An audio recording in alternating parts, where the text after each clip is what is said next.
Hello, I'm BrigantiaBlackbird of Blackbird's Brew. Happy Thursday and welcome to our series Witch Life.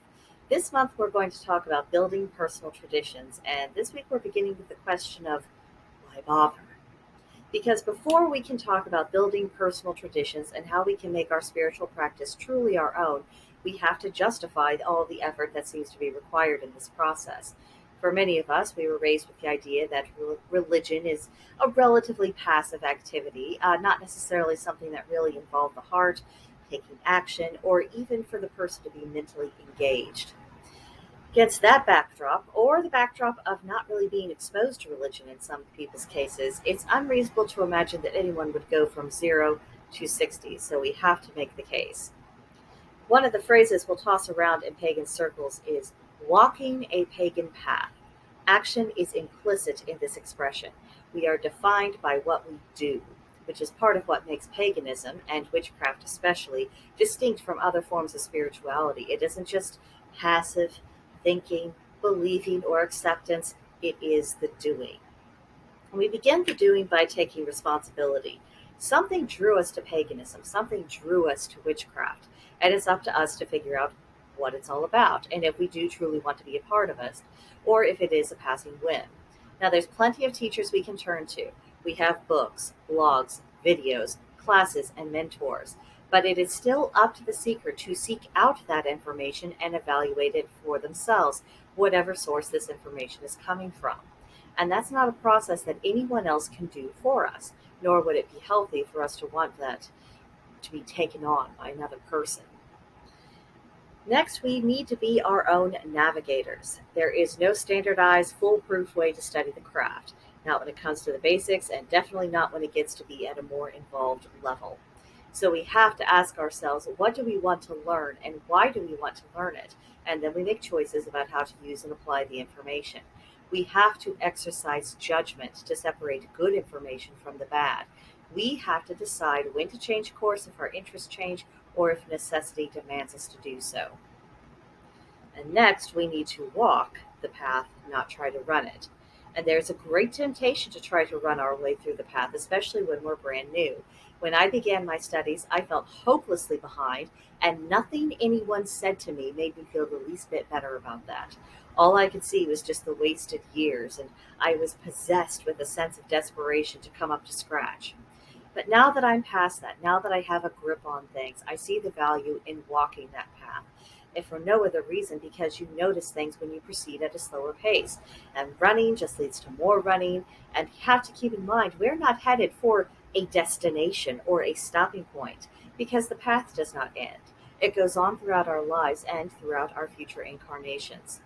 It's just as well to take our time and to build a strong foundation for ourselves. Once we have a sense of who we are as practitioners, the next question is, how does it show? The craft, paganism generally, is not passive.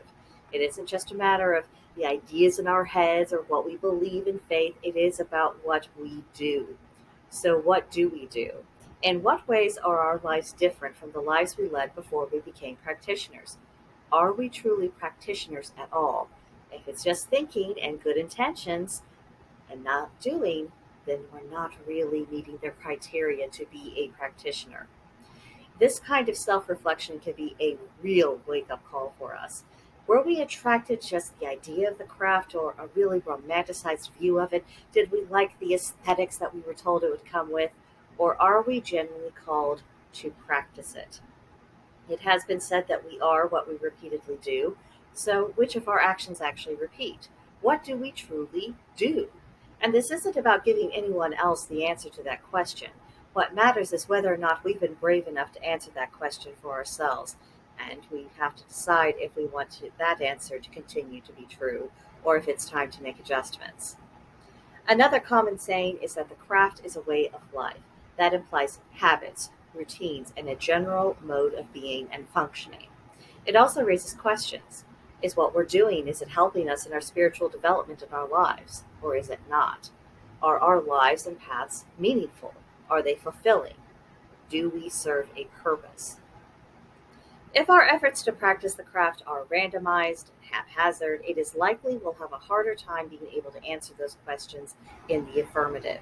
How can we perform the great work of self transformation to fully become and fulfill our potential as practitioners if we can't even integrate what we've learned, experienced, and believed? If we can't take theory and turn it into action?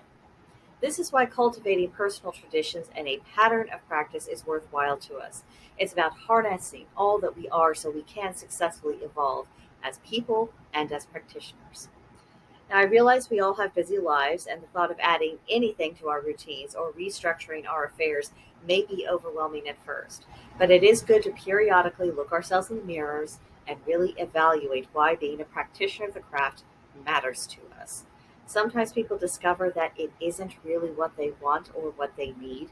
And that discovery, if that's me or you or anybody else, that cannot happen too soon. The moment you realize this is not for me, it opens the door to things that are. But for those of us who are built for this work, and we couldn't walk away even if we tried, from time to time we do need to tend our inner fires and maintain our focus if we're going to get the most out of our practice. So that is the case. I hope I have successfully made it. Next week, when the subsequent weeks of this month, we'll be getting into a little bit more of the nuts and bolts about actually building personal practices and what that can look like and what it can mean for us and how we can benefit from it. But for now, let me know what you think about all this in the comment section below, or come onto Discord at Blackbird's Brew. Let us know what you think there. There's a link in the description box below to join, and we'd be very happy to have you. You are welcome there. But that'll do it for this one, and I'll see you next time. Bye.